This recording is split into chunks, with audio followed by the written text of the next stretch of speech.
how do you prepare for a networking? When you're going to a networking group, either for the first time or if it's a weekly group, how do you prepare for that in order to not only be successful for yourself, but be successful for the people that you're networking with? And let's start with Demo from Brick and Mortar Properties. Thank you, Chris. So I treat it like any other major business meeting that I have in my life. If I'm meeting with the CEO of a company, I treat it the same way.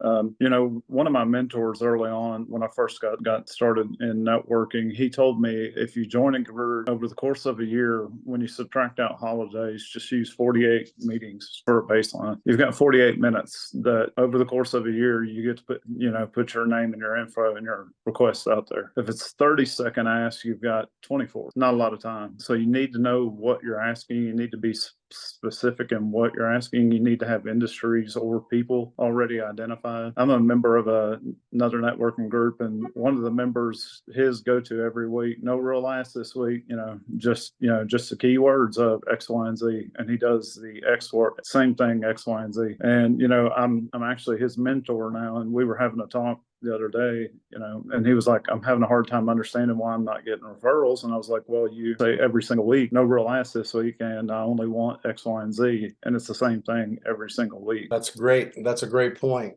Anyone else have some tips on how to prepare for a networking? I can share, Chris. I think Dino made a great point. It's really important to know what you want out of it when you walk in the room, for starters, and you need to be prepared on how you're going to get it. So if it is a format where you get to ask for something, I to his point, there are people in some groups that I could make their ask every week because it's the same. I think the things that I do, and I thought about our first meeting when our group, Knoxville B2B, first started getting together. I had my pen and paper out, and when we went around the room to make introductions, I wrote down everybody's name and I wrote down what they do, and I made a note of the ones that I wanted to follow up with. I also had already had, I'd written down on the same sheet of paper 5 or 6 dates that I had for coffee or lunch in the next week. And I went after the meeting and went around and said, hey, I don't know you. I'd love to get together. Jim and I had coffee.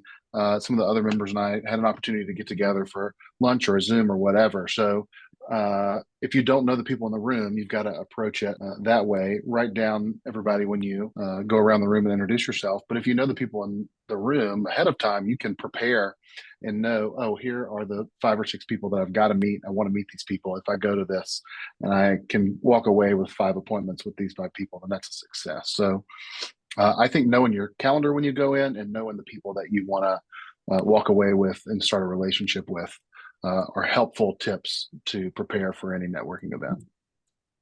Awesome. Hey, Chris. Yes, sir. Sorry about that. I've had a couple fires to put out. I've been listening.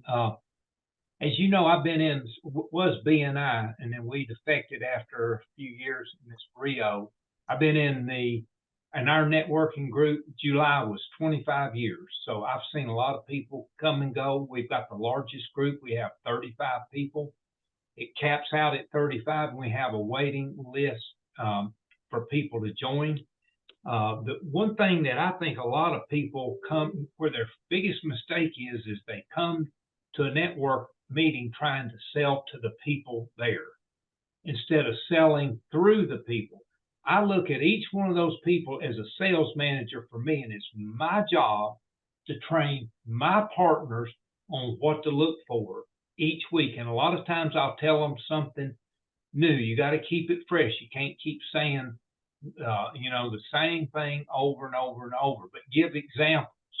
I process credit card payments I worked with SunTrust, Bank of America, and First Tennessee for years. I've been in the industry for a long time.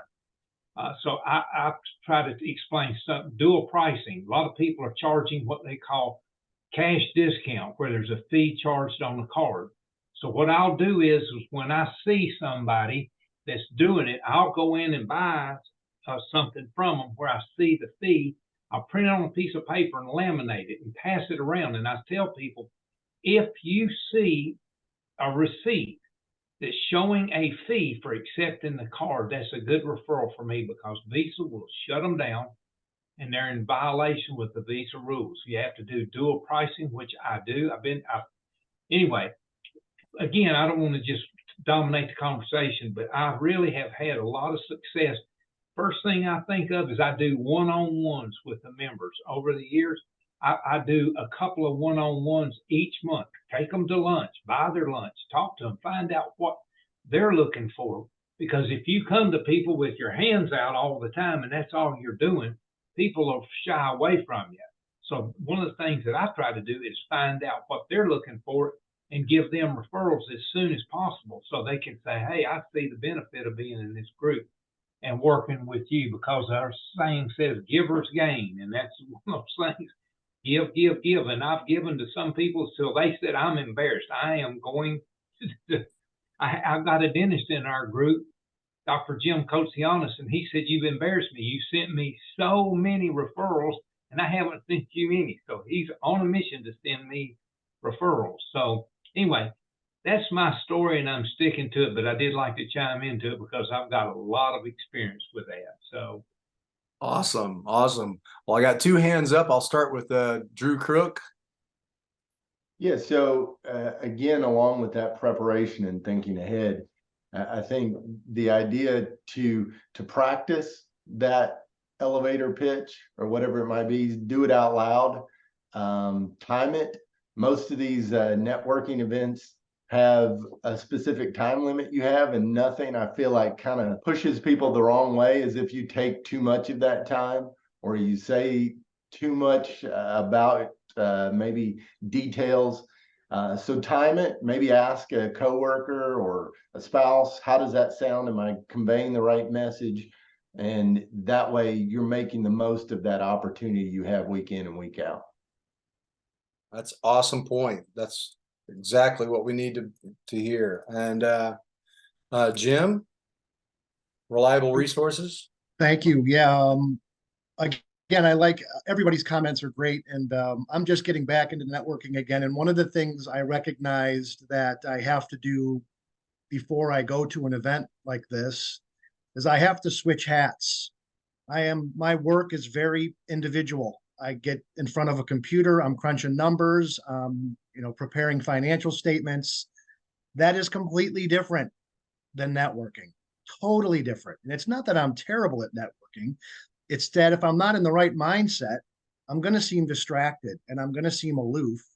And who wants to refer somebody to you that seems distracted and aloof, especially in the bookkeeping world? So I think that's important too. And I always try to bring something that is from a blog post that's been put out by me during the last week since I saw those folks that I think might be beneficial for someone to know, and let that lead into my ask for the week, right?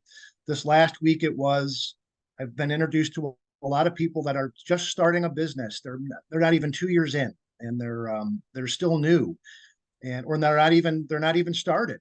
They're just getting their EINs. And the ask was, hey, it's never too early to understand what you're going to need from a financial perspective when you're starting up your business, because if you don't plan for that, you're going to start running and you're going to recognize that your shoes you're wearing are not the right ones. So I try to share something new. I try to just make sure that I'm in the right state of mind, because the last thing I want to do, like Demo said, is waste the. One of the things that I haven't heard today, and that is, I always like to, there's 30, there used to be 30, 45 people at a networking, and to stand out was kind of difficult if we just did our 1 minute.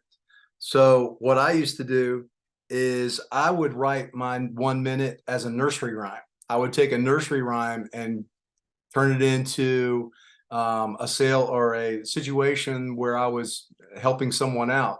And I came up with a whole series of nursery rhymes. I'll add a quick little bit. Let me add a little quick bit to that. So I'm an introvert, which means I overplan every time I go into a meeting, and I got to get myself all jacked up in my car before I go. So I got to hit my breathing exercises, and I also do my talk tracks, which are 10 tiny trains on 10 tiny tracks. So I got to get loose, before I go in there.